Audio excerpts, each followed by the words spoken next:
What's up, guys? Today we're checking out Hellblade: Senua's Sacrifice. Now, this is a game that came out August of 2017. I know it came out towards the end of 2017, and it really caught a lot of people off guard. It was, at the time, a lot of people thought one of the most visually impressive games when it came out, especially on PC, where you could really push visuals, but it was an interesting look at what you could do as a studio with what they deemed the AA type game. A game that didn't break the bank to create, but had high quality to it, and this is one of them. What's cool about this game is if you play it on the Switch for the first time, you want to wear headphones. Now, I don't have any headphones on now because we're doing this video, but if you have headphones in while you're playing this, you're going to get some really cool effects that kind of go along with the theme of this game, which is kind of like psychosis, schizophrenia type stuff. They kind of explain it in the beginning of the game when you first get into it to kind of what they're trying to get at there with that. But having headphones in will do some pretty cool stuff. Like they'll have like whispers and stuff in your ears. They'll try to put them behind you. It's a really cool effect that they do, and it really immerses you in the game. So I highly recommend that whether you're playing in handheld mode or if you're playing on a big screen TV or something, get some good headphones and put them in for this. Of course, with the Switch, you can get headphones that you plug into the side on the USB port and wear them. Handheld mode is very easy because you just plug them in. So let's talk about Hellblade. Specifically how it plays on the Switch, I think, is really the thing I was mostly concerned about. I think some of us probably have played this game already, but if you have not and you are interested on how it would run on the Switch, how it would look, I have good news for you for the most part. Now, I was playing through the game and I realized the game isn't super long. It's like 7 hours long or so. So as I started playing through it, I said, wait a minute, I'm going to end up like halfway through the game before we do like a video on it, and I'll show you halfway through the game, and I realized that's probably not a great idea. So after I played through a little bit of it, I thought I would just do an impressions video, talk about how it looks and how it performs. That's the thing a lot of people care about, and for the most part, I'm pretty happy with how it looks on the Switch, just because we kind of know right away when we're getting into this what we're going to see with a Switch game that is brought over from like bigger, more powerful systems. Generally, it's pared down, whether it is resolution, frame rate, anything like that, and all kinds of little tricks they can do to make it work well. And they did that here. Like, for example, on my monitor here, it does look blurrier, but I'm going to show you guys later on. In handheld mode, the game looks awesome. Like, it really does. This might be one of the best handheld games I've played on the Switch in terms of visuals. It really translates over well. So later on in the video, I will actually show you how it looks as a handheld game and kind of from my perspective. There will, of course, be videos on YouTube of people recording it straight from the Switch, but it looks really good if you have it in front of you on the system. So I was very happy. Performs well in handheld mode overall. So good stuff there. Very, very good stuff. So as you can see, I just did some of the combat. And the thing about this game, something I realized a while ago, the combat isn't amazing, like over the top or anything. The puzzle solving isn't over the top or anything, but it all kind of comes together. And I think it comes together well for what it is and how it plays and everything.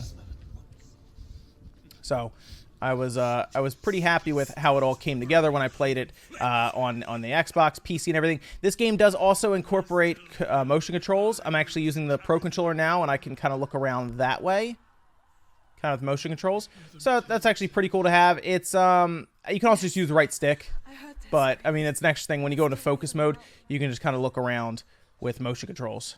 So here's just a little bit of the puzzle solving. For example, I had to find two different symbols from that gate. One is kind of like this N sort of shape.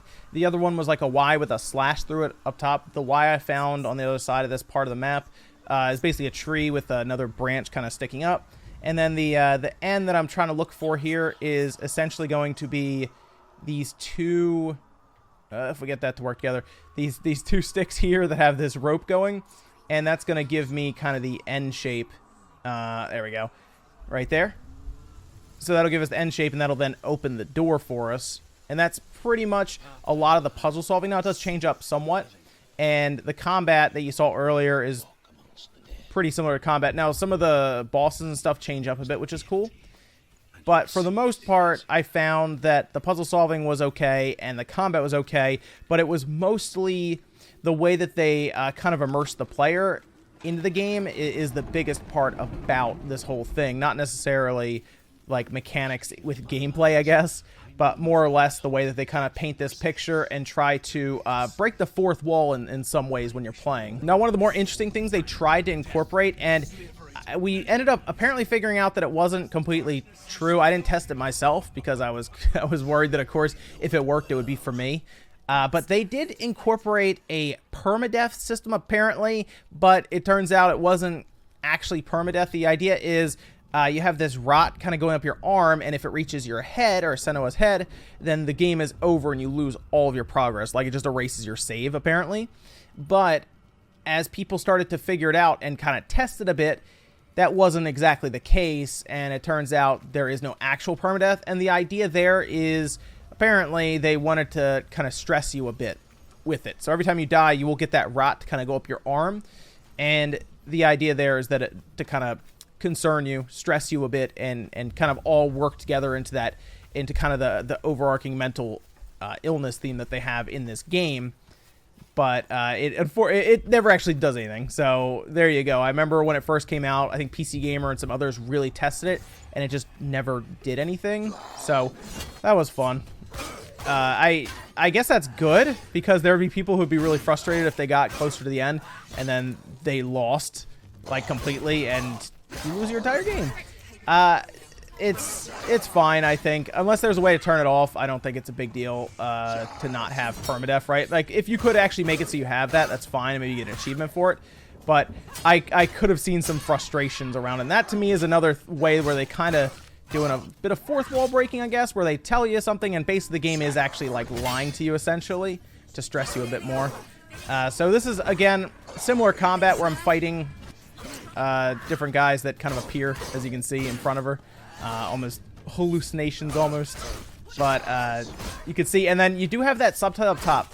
I turned subtitles on, and that's kind of funny because the subtitles, they have different ones based on like what's actually talking to you.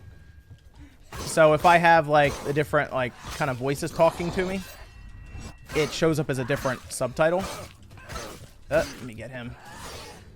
So that's why I say you want to have headphones in, because it does, again, give you that kind of immersive feel. But I thought that was pretty funny. So if you have subtitles up, it'll have subtitles all over the place. It's pretty consistent. They're like everywhere.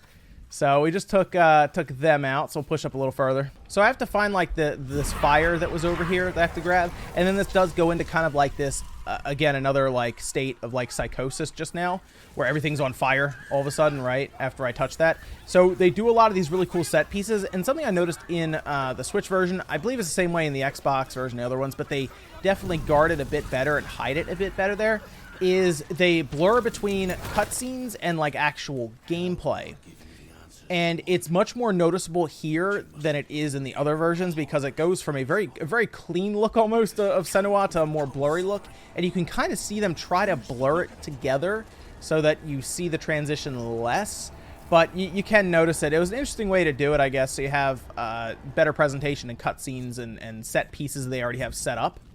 But it is something I did notice. Frame rate wise, I really don't have a lot of issues with it.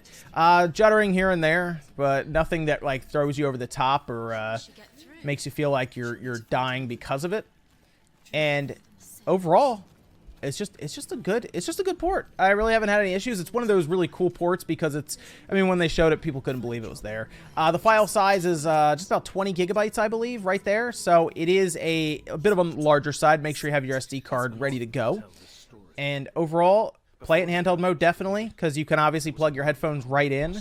And it looks good. It runs good in handheld mode. So I'm pretty happy with Hellblade and what I've seen here. I would recommend picking it up. It's $29.99, so it's not like a full price game or anything. It's 7-8 hours. You might play through it again just because it's such an interesting and different experience compared to what's out there now. And let me know what you guys think about this game down below on the Switch. Maybe you've already played it on other platforms, thinking about getting it again, or maybe this is your first time. And make sure you like the video if you liked it, dislike it if not. I'm going to leave you guys with some handheld footage on the way out. Thanks for watching, and I'll see you next time.